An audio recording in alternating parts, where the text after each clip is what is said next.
오늘 말씀 제목은 완벽주의 치유입니다. 올해 비전으로는 11번째 시간이고 힐링 투게더 힐링 시리즈로는 5번째 시간입니다.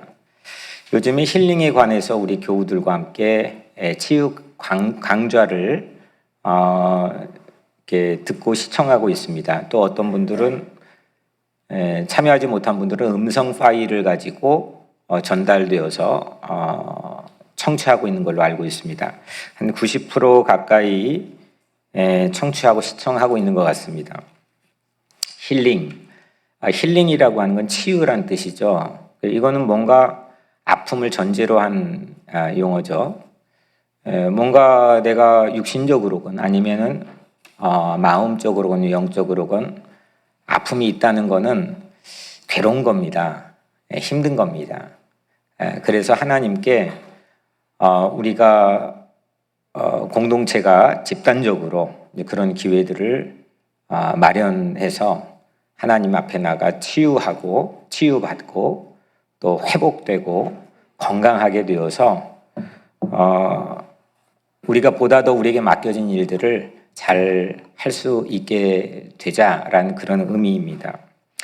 지난주는 부모의 부정적인 양육 태도 5가지 중에서 첫 번째를 우리가 함께 배웠죠. 완벽주의입니다. 부모를 내가 꼭 닮고 싶어서가 아니라 의식적이건 무의식적이건 나도 모르게 닮아버려서 내 안에 형성된 자아를 내면 부모라고 우리가 배웠죠. 네. 그 내면 부모 중에서 완벽주의 내면 부모로 이름을 붙여봅시다. 그러니까 완벽주의를 닮은 거죠. 그러면 이 완벽주의 내면 부모에 또 내 안에서 반응하는 게 있겠죠. 그건 내면 아이라고 우리가 부르죠. 이걸 완벽주의 내면 아이라고 우리가 불러봅시다. 완벽주의는 어떤 걸까요? 좀 지나치게 꼼꼼하고 철저한 성격, 이게 이제 사전적 의미인데요. 어떤 의미인지는 알겠죠.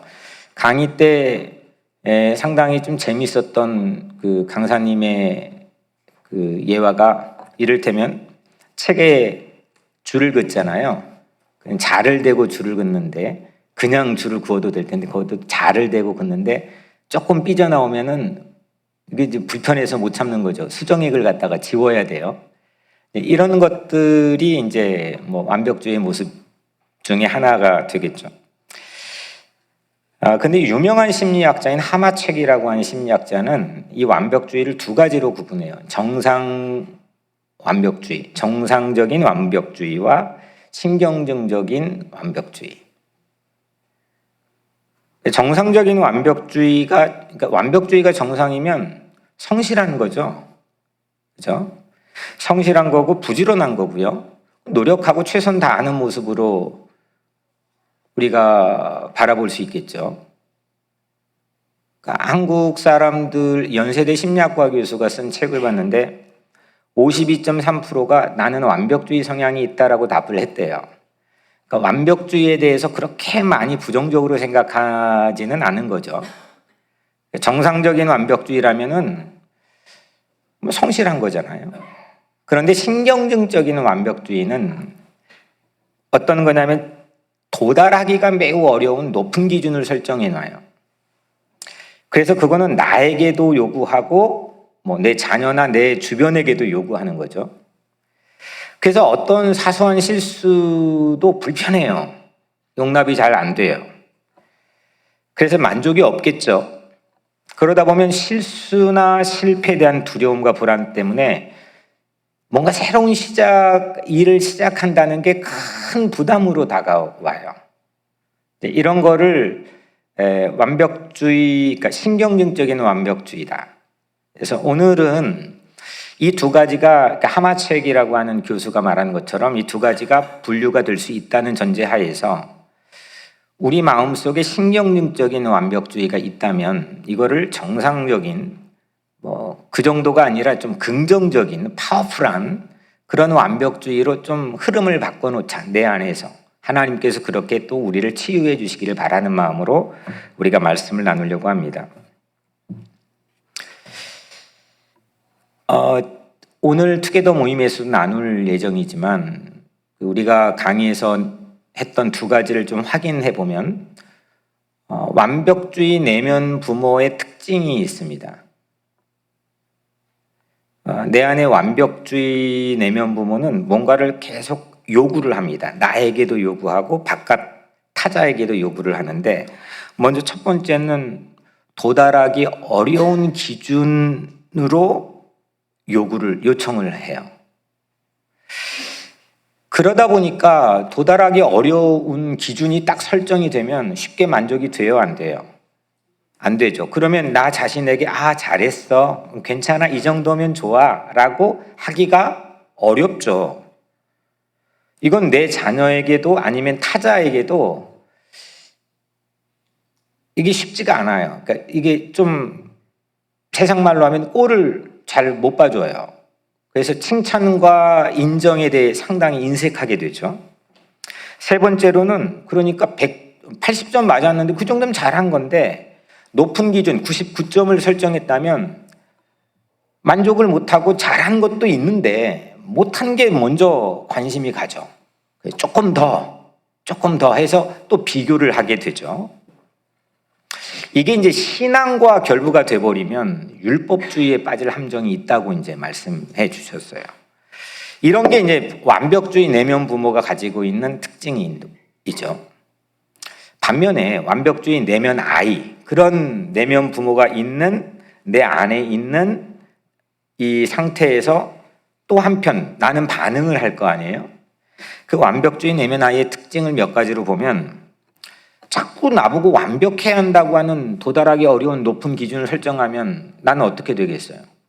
화나죠. 불편하죠. 그리고 나 스스로도 만족을 못하죠. 그리고 강박성이 생기죠. 두 번째로는 두려움이 생기죠. 혹시 실수하면 어떻게 하지? 이거 실패해버리면 불안하죠. 세 번째로는 그 실수에 대한 두려움으로, 이 오은영 박사가, 한국의 오은영 박사 들어보셨죠? 예, 오은영 박사가, 제가 완벽주의를 모든 걸 한번 이번 주에 다 들어봤는데 다 이 범위에서 벗어나지를 않아요, 지금. 예, 이걸로 사람을 웃겼다 하더라고요. 뭐냐면 오은영 박사가 특별히 강조하는 건 이 부분이에요. 실수나 실패에 대한 염려, 두려움 때문에 미루어요. 이거 내가 지금 못해요. 더 좀 숙성된 다음에 하고 싶어요. 지연을 해요. 그러다 보면 결정장애가 생겨요. 그래서 이 완벽주의의 또 다른 얼굴은, 그 동전 뒷면의 얼굴은 게으름이라고 표현해요. 오은영 박사는 이 부분의 내면 아이의 특징에 대해서 계속 이것만 강조를 하고 상담을 하더라고요. 네 번째, 제가 생각하는 가장 핵심적인 문제는 뭐냐면, 완벽주의 내면 부모에 반응하는 완벽주의 내면 아이의 특징의 가장 핵심은 칭찬과 인정 욕구의 결핍이 생겨요. 안 해주니까 인정을 해줘야 내가 좀 만족이 되고 다른 일에 도약을 할 텐데, 이거 이만저만한 높은 기준이 아니다 보니까 이게 인정을 안 해줘요. 그러면 늘 거기에 허기져 있죠. 성인이 되어서도 마찬가지예요. 그러다 보면 어떻게 되느냐? 다섯 번째로는 눈치를 보죠. 주변 눈치를 살펴요. 자존감이 낮죠.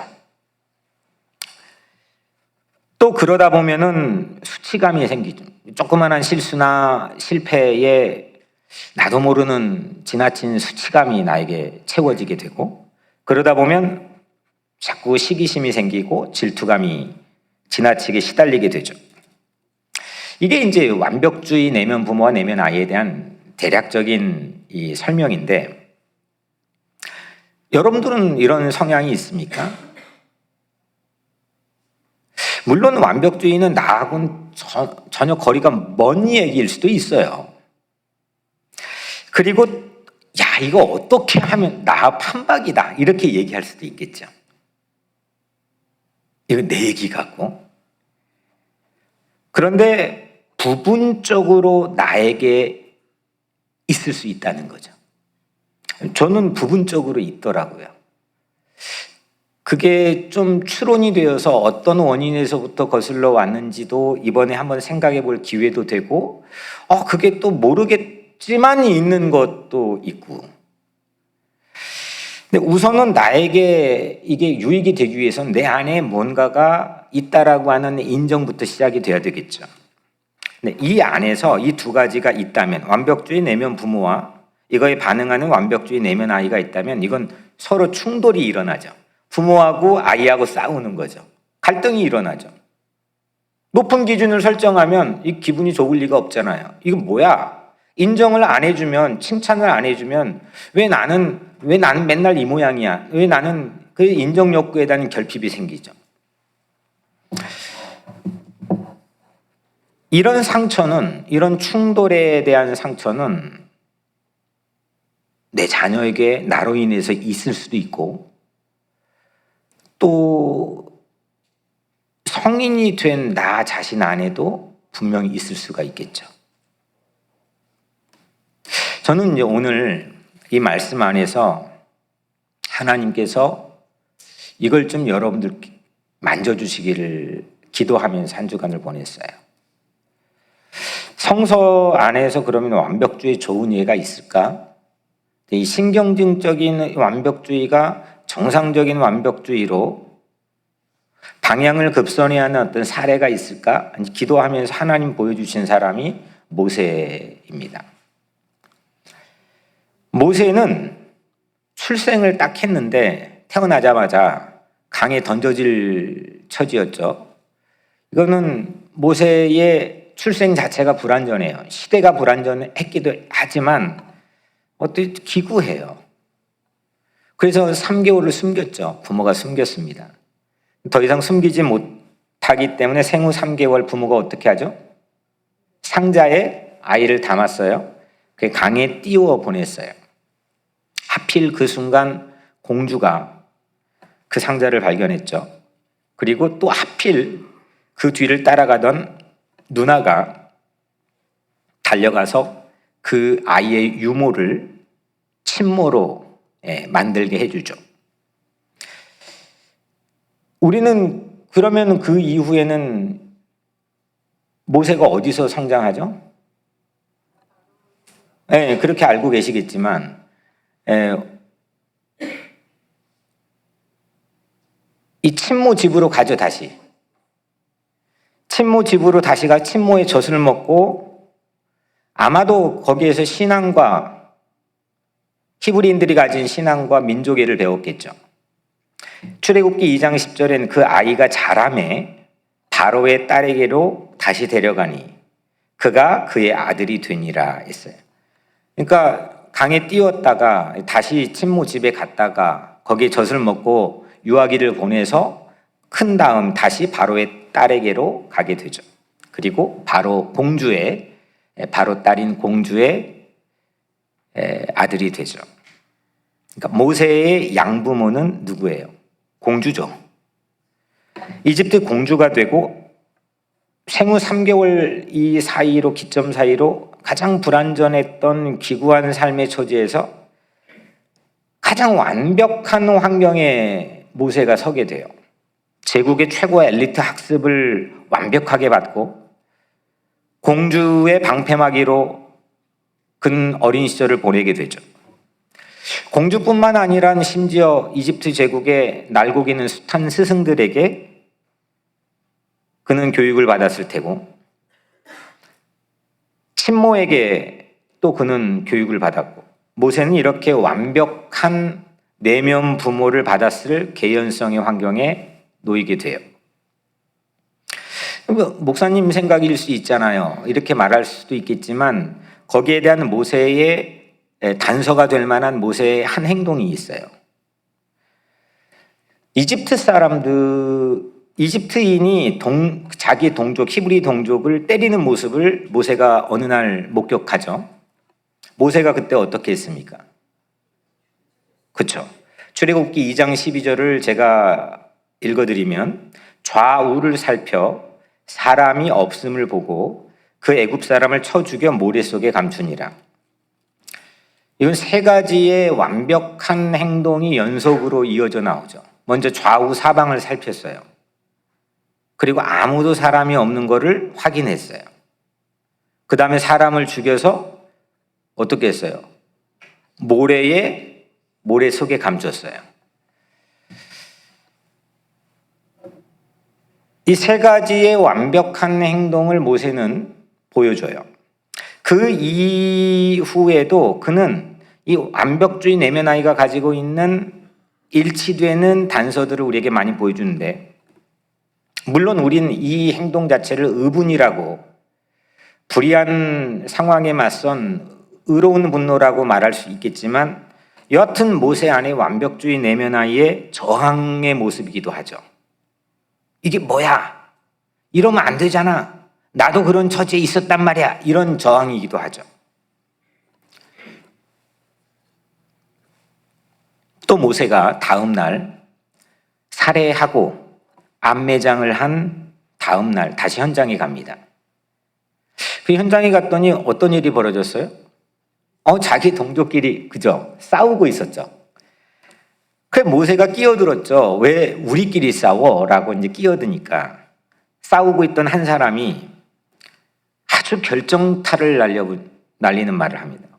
어제 이집트 사람을 네가 죽인 것처럼 나도 죽일 셈이야? 라고 따져 물었습니다. 여러분들 상식적으로 생각해 볼 때 모세가 어제 했던 행동, 좌우 사방을 살펴서 아무 사람이 없는 걸 확인하고 모래 속에 감춘 행동이 이집트 입장 말고 이 히브리 동족의 입장에선 칭찬받을 일입니까? 추궁당할 일입니까? 그죠? 당연히 칭찬받을 일이잖아요. 그들 편에 선 거잖아요. 근데 거꾸로 추궁을 당합니다. 모세가 완벽주의 내면화를 아이를 가졌다고 우리 가정해 본다면 그는 인정욕구의 결핍으로 이 상황은 참지 못할 상황이 되는 거죠. 억울한 거죠. 아니 나를 지금 인정해주고 존경하고 박수를 쳐줘도 지금 나는 살떨리는 그런 살얼음판의 상황을 지나고 있는데 뭐? 너도 죽일 셈이냐고? 화나는 상황이죠. 억울한 상황이죠. 왜 나를 인정 안 해주는 거야? 라고 하는 상황이 펼쳐진 거죠. 또한 이게 지금 어제의 사건 자체가 탄로난 발언을 했잖아요.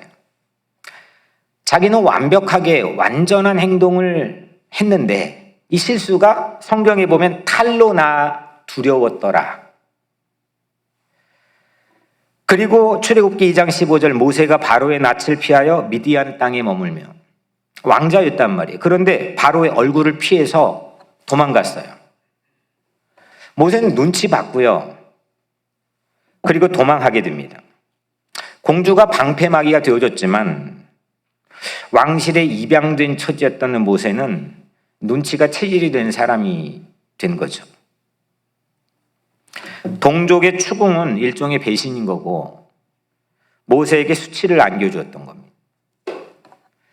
모세가 기대했던 인정은 고사하고 모든 상황이 그냥 다 막 꼬여버려가지고 매듭이 꼬여서 엉망진창이 돼버린 거예요. 뒤집혀져 버린 거죠, 상황이. 불완전한 출생부터 가장 완전한 교육까지 드라마 같은 모세의 이 삶에는 완벽주의가 몸에 배어 있었고 당연히 그랬을 거고 그런 완벽주의 내면 부모가 자기에게 요구하는 거기에 반응하는 그런 내면 아이가 자기 안에 있었겠죠. 자기는 완벽한 행동으로 정의를 세웠는데 그걸 알아주지 못하는 자기의 백성들, 거기에 인정이 목말랐던 모세의 내면 아이는 결국 눈치를 받고 수치감을 느꼈고 두려웠고 불안했고 이런 충격에 못 견디고 그는 도망해버리죠. 모세를 이런 시각으로 바라본 건 저도 처음이지만 여튼 모세가 그런 어떤 일련의 사건의 개요들을 거쳐가지고 그는 오늘 본문까지 왔다는 사실은 우리는 정확하게 팩트로 알고 있단 말이에요. 그 안에 보이지 않는 어떤 심리적 선들이 우리에게 명확하게 성서는 우리에게 드러나 보여주고 있지는 않지만 조금 전에 말한 것처럼 그런 단서들을 볼 때 여간 쉽지 않은 어떤 모세의 삶이었다는 건 이건 명확한 사실인 것 같습니다. 이게 모세만의 일일까?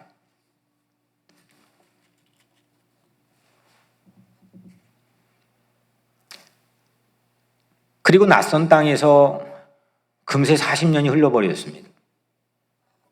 결혼도 했고요. 2명의 자녀도 얻었고 직업도 생겼으니까 이 정도 하면은 좀 안정이 됐겠지. 과거의 그 자기의 어떤 억울함, 인정 결핍에 대한 욕구가 채워지지 않는 어떤 메마른 갈급함, 분노 이런 것들이 이제 어느 정도 좀 가라앉았겠지. 왜냐면 이쁜 처자도 만나고 자식도 낳고 직업도 얻었으니 이젠 그 구정물통에 있는 그 더러운 오물 찌꺼기들은 다 가라앉아 안 보이잖아요. 됐겠지 라고 생각할 법한 어느 날 양을 돌보는 자기의 일터에서 신기한 일이 벌어집니다. 불이 붙었어요. 우리가 알고 있는 떨기나무, 영어 성경에는 부시라고 되어 있는데 스네, 히브리어는 스네죠. 불이 붙었어요. 덤불에 불이 붙은 거죠. 이런 현상은 사막에서는 강한 태양열의 일사 때문에 이렇게 스네 부시는 만지면은 그냥 그 부서지는 아주 말라버린 그런 게 이제 떨기나무 부시거든요. 그러니까 태양열이 쫙 비치면 돋보기 현상처럼 불이 확 붙었다가 금방 꺼져버리는 거죠. 그건 모세가 늘 사막에서 봤던 일상이에요. 근데 그날 불이 붙었어요. 근데 뒤를 돌이켜 그 큰 광경을 보니 불이 안 꺼지는 거예요. 불이 사라지지를 않는 거예요. 이건 뭐지? 그리고 그 불에서 목소리가 들려오죠. 오늘 우리가 읽은 한 절의 본문 말씀입니다. 이리로 가까이 오지 말라. 네가 선 곳은 거룩한 땅이니 내 발에서 신을 벗으라. 하나님의 목소리였습니다. 이리로 가까이 오지 말라. 네가 선 곳은 거룩한 땅이니 네 발에서 신을 벗으라. 과거의 왕실처럼 아주 청결하고 화려하고 성스러운 그런 바닥이 아니잖아요. 지금 거친 광야예요. 지금 모세가 서 있는 땅은 양똥들이 막 널려 있고 그리고 돌만 막 뒹굴고 있는 그런 거친 광야입니다. 그런데 지금 서 있는 자리가 거룩하다는 거예요. 그리고 나서 하나님이 딱 요구한 건 딱 행동 하나예요. 지금 가서 빨리 이스라엘 백성을 해방하라. 그건 나중 얘기고 그 사라지지 않는 불 가운데 들려왔던 그 음성에서 한 가지 행동을 요구하는데 그건 뭐냐? 네 발에서 신을 벗으라. 이 요구를 한 거예요. 이 신이 대체 뭘까? 여러 가지 의미가 있겠죠. 이 신이 뭘까? 신은 손에 신지는 않잖아요. 발에 신잖아요. 우리 신발 전공 디자이너 우리 노성우 집사님도 있지만 신은 발에 신잖아요. 신은 내 신체, 내 눈에서 가장 멀리 있는 곳에 이 발을 보호하고 지켜주는 도구거든요. 내 손도 잘 안 닿아요. 구부려야 돼요. 내 관심에서 사실은 가장 멀리 떨어져 있는 곳이죠.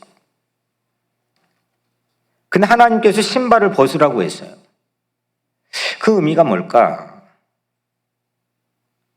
모세가 40년 전에 다 이제는 셋업이 돼서 40년 동안 셋업이 돼서 이제는 어느 정도 안정을 찾았다 생각했지만 이 모세의 마음에는 여전한 이 40년 전 40년 동안 가졌던 그런 완벽주의, 왕실 안에서 배운 완벽주의 내면 부모가 여전히 있었던 거죠.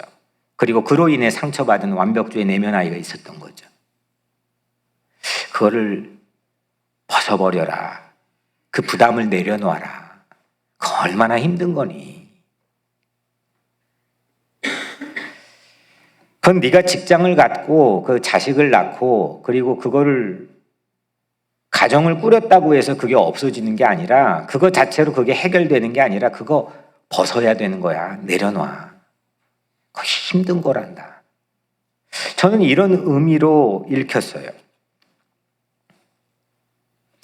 모세의 아내인 완벽주의 내면 아이가 가졌던 그런 오래된 상처, 험한 시대 속에서 굽이굽이 오는 과정에 얼마나 많은 상처들이 켜켜이 쌓여 있었겠습니까?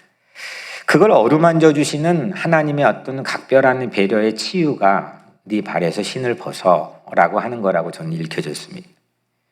신을 벗기는 이 하나님의 모습, 호렙산에서 신을 벗기는 이 하나님의 모습은 십자가를 지시기 전날 밤 예수님께서 제자들의 발을 씻겨주시는 그런 모습과 전 대자뷰처럼 보여졌습니다. 결국 신을 벗는다는 것은 모세에게는 일종의 완벽주의의 어떤 치유에 대한 완벽주의가 고쳐지는 정상적인 완벽주의로 턴하게 되는 일종의 그런 체험이라고 저는 생각합니다. 신발마저 그걸 벗으라고 하는 것은 완벽주의의 마지막 조각까지, 흔적까지, 파편까지 그 다 내려놓으라고 하는 하나님의 일종의 배려 아닐까 싶습니다.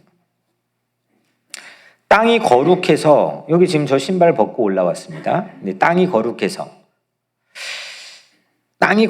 신을 벗는 것도 맞을 수 있겠지만 더 정확한 거는 신을 벗는 치유의 땅이 저는 거룩하다고 생각합니다. 실제 그 땅이 뭐가 얼마나 거룩하겠습니까?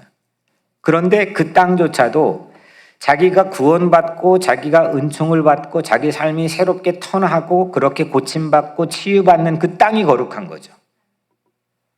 저는 오늘 여러분들이 선 삶의 자리, 일터일 수도 있고 가정일 수도 있고 이걸 어떻게 매듭을 풀어봐야 되겠는데 안 돼서 그냥 도주해버리고 싶은, 그리고 실제 도주도 해본 그 삶의 자리,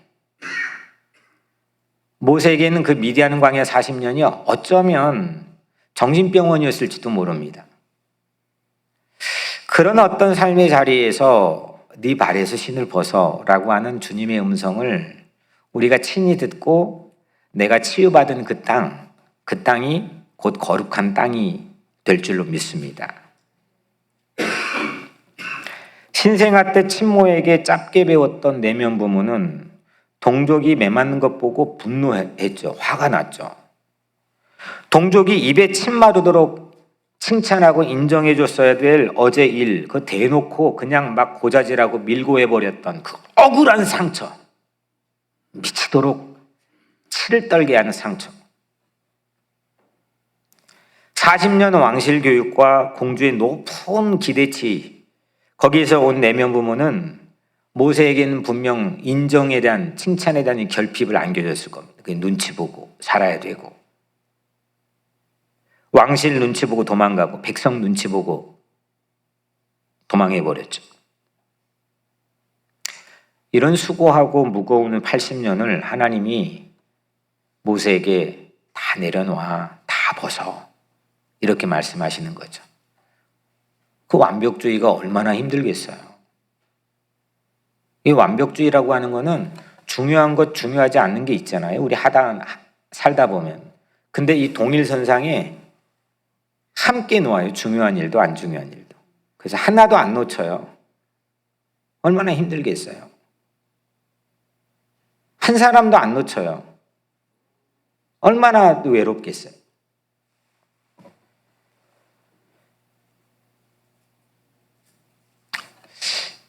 이런 무거운 짐이 다양한 형태로 우리의 삶에도 있을 수 있다는 거죠.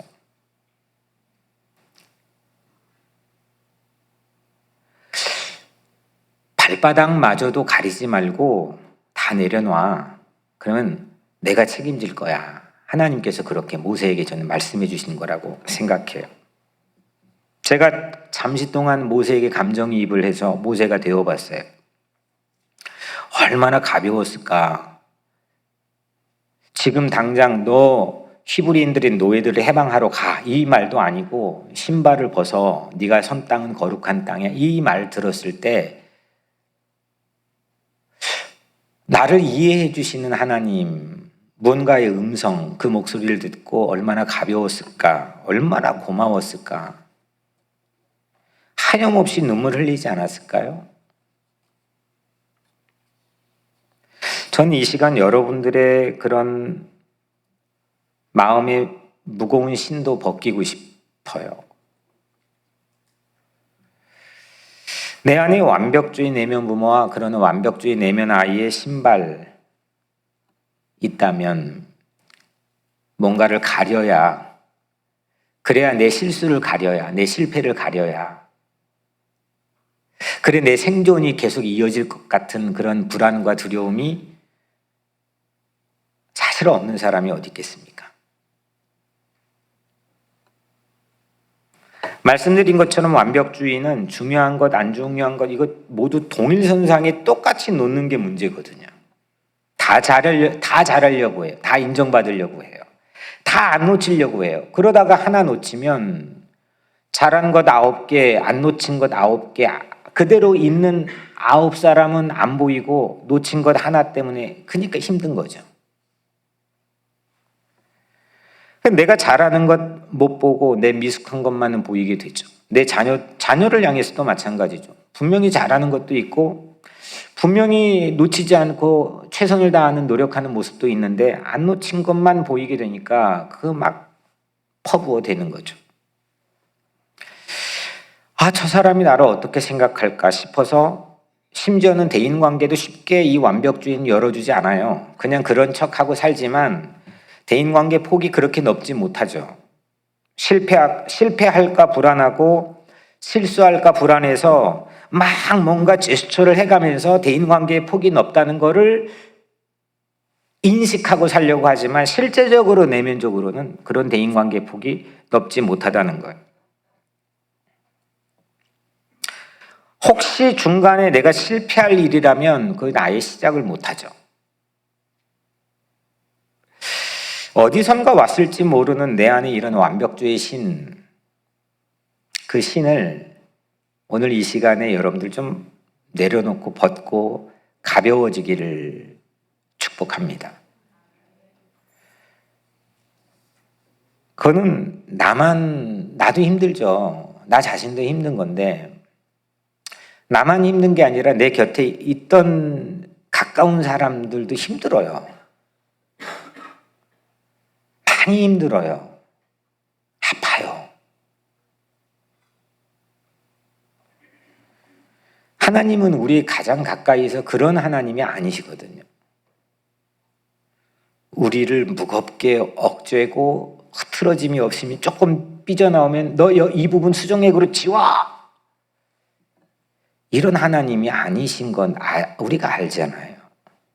근데 우리의 신앙도, 우리의 삶의 모습도, 우리의 규범도, 우리의 질서도 나보다 힘이 약한 자들에게, 나보다 힘이 약한 국가에게, 나보다 힘이 약한 공동체나 사람들에겐 늘 그냥 본능적으로 그렇게 뛰쳐나가는 근성들이 약한 소수인종인 아시안들에게도, 우리에게도 있고 개인적으로도 있고 있다는 거죠.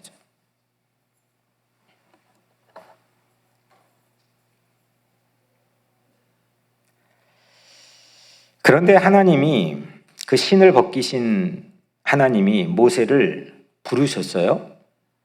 근데 큰 대업으로, 하나님의 큰 일로 부르셨죠. 이집트 한복판으로 들어가라고 그랬던 거죠. 대인관계의 폭이 극도로 좁아진 광야로 도망온 맨날 해봤자 자기 2 자녀와 아내하고 시아버지 또 몇 가족들, 이웃들 있을 그 광야로 도주해버린 모세를 다시 대인관계가 무한대로 확장돼 있는, 어마어마한 인구나 어마어마한 사람들이 확장돼 있는 이집트 한복판으로 하나님이 가라 이렇게 했어요. 저는 이쯤 돼서 질문이 약간 황당한 질문이 생겼어요. 아니 그러면 하나님은 왜 모세를 애시당초 이렇게 큰 대업을 맡기실 거면 그런 완벽주의 내면 부모를 만나게 했습니까? 왜 거기에서 그렇게 그 40년 동안 그 흐트러짐 없는 제국의 질서의 교육을 받으면 그렇게 그 강고한 내면 부모를 만나게 하나님 왜 했습니까? 왜 그렇게 높은 기대치 속에서 자기가 큰 눈치 보며 저항하며 그 완벽한 행동을 해놓고 그게 탄로나니까 못 견디고 도망해버려야만 되는 그 시간을 왜 하나님 모세에게 주셨습니까? 우리도 그럴 수 있잖아요. 왜 하나님은 내가 성인이 되었는데도 이렇게 힘든 내면 부모, 내면 아이를 가지고 살게 합니까? 왜 하나님 나 때문에 더 심각한 건 왜 나 때문에 내 자녀들이 무거운 내면 부모를 짊어지고 왜 그렇게 또 살게 그 길티 필링이 나에게 있어서 못 견디겠는데 왜 그렇게 또 살게 하는 겁니까? 이 질문을 가지고 기도하던 지난 주 중 하나님이 답이라기보다는 어떤 힌트를 주셨어요. 성서에서 법에 관한 최고의 전문가는 누구죠? 모세예요. 모세는 실제 10계명 10가지 법을 받기도 했고 그 다음에 출애굽기 19장부터 25장까지는 신앙법, 사회법, 약자보호법 이 율법을 받았어요. 그게 법의 선구자예요. 물론 입법자는 하나님이시지만 법을 적용하고 운용하는 사람은 모세였어요. 처음이었어요.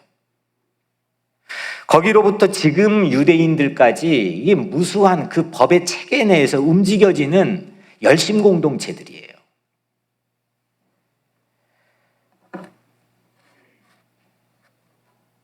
법은 완벽해야 돼요. 그것도 하나님의 법은 완전 무결해야 돼요. 완벽한 법을 적용할 수 있는 제격은 치유를 받은 완벽주의만 가능한 거예요. 치유를 받지 못한 위선적인 완벽주의자들은 바리새파와 사두개파 율법학자들이었어요. 근데 본래 선구자, 이 법에 하나님에게 계시를 받고 법을 가지고 이스라엘 백성의 새로운 비전을 제시했던 모세는 치유를 받은 완벽주의자였어요. 신경전적인 완벽주의자에서 정상적인 정도가 아니라 긍정적인 그 정도가 아니라 치유받아서 파워풀한 완벽주의자로 변신을 한 거죠. 하나님이 쓰신 거죠. 내 안에 이거 자체를 싹 하고 없애는 그건 저는 아니라고 생각해요. 생긴 대로 살더라고요. 사울도 아주 시니컬하고 그런 생긴 대로 하나님 만나서 바뀌어지니까 바울이 돼가지고 그는 율법에 대한 새로운 해석을 가지고 이방인을 위한 선교를 그 누구보다도 면밀하게 하잖아요. 근데 방향이 바뀌어지는 거예요. 치유를 받으면. 이게 돼야 된다는 거죠. 내 안에 있던 거 나도 보기 싫어 미치겠는데 그래서 감추고 싶고 조금만 탄로 나면 미치겠는데 이걸 없애버리자는 게 아니라 하나님 사용하셨던 사람들을 쭉 보면 그대로 있어요. 근데 전혀 다른 모습이에요. 하나님이 고쳐주시면 그렇다는 거예요.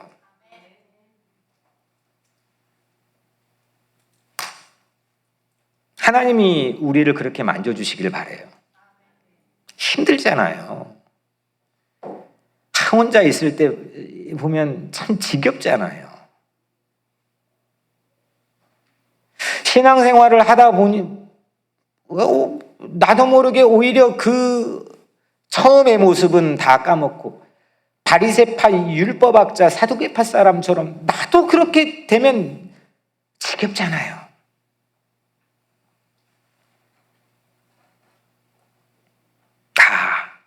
하나님이 그래서 그런 살얼음판 같은 왕실에서 그 완벽주의 내면 부모의 모델들을 다 모세 주변에 세워놓고 때로는 힘들고 힘에 겹고 눈치 보고 어려워야 되는 그런 시간들을 보내게 했구나.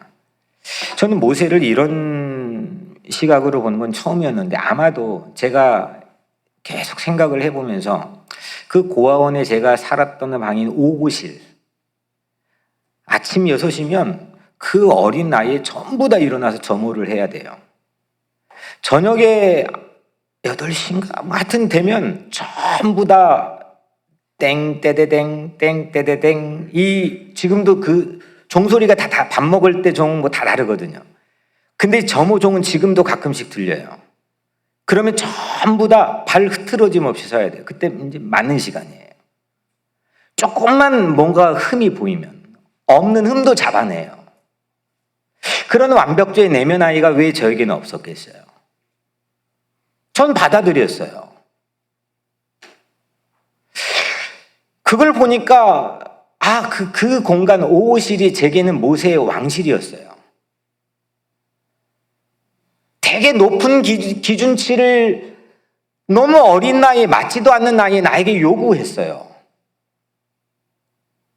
여러분들은 어떠세요? 우리 80년, 90년대 이민 오신 분들 자녀 키우며 밖에 나가 일해야 되는데 그 자녀들 누가 돌봤나요?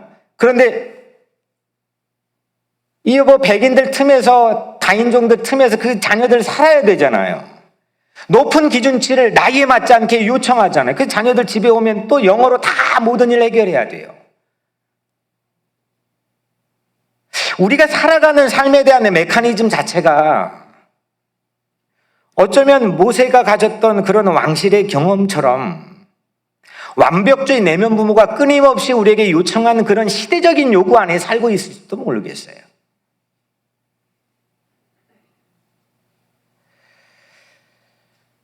힘이 겨워요.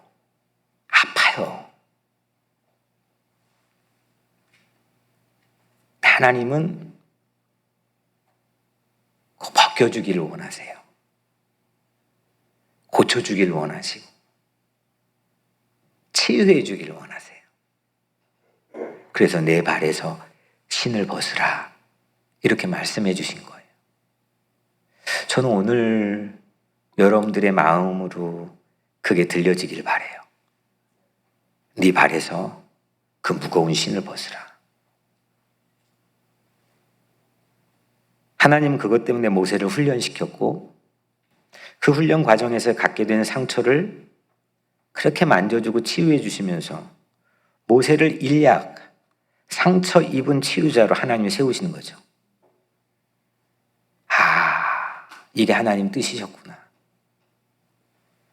다 이유가 있었던 거예요. 이유를 알지 못할 때는 억울하고 분이 솟고 그러지만 이유를 알고 보니까 이게 이제 급선회가 되는 거죠. 하나님은 하나님이시잖아요. 하나님은 하나님이신데 내 내면의 상처도 다 이유가 있는 거고 그리고 하나님은 그 내면의 상처들을 치유해 주시기를 원한다는 거죠. 완벽주의의 신을 벗어버리고 치유되어서 하나님의 대업에 참여하게 된 이 모세. 이 모세를 이후에 성서는 뭐라고 그를 평가하냐면 민수기 12장 3절에 이 사람 모세는 온유함이 지면의 모든 사람보다 더하더라. 아멘.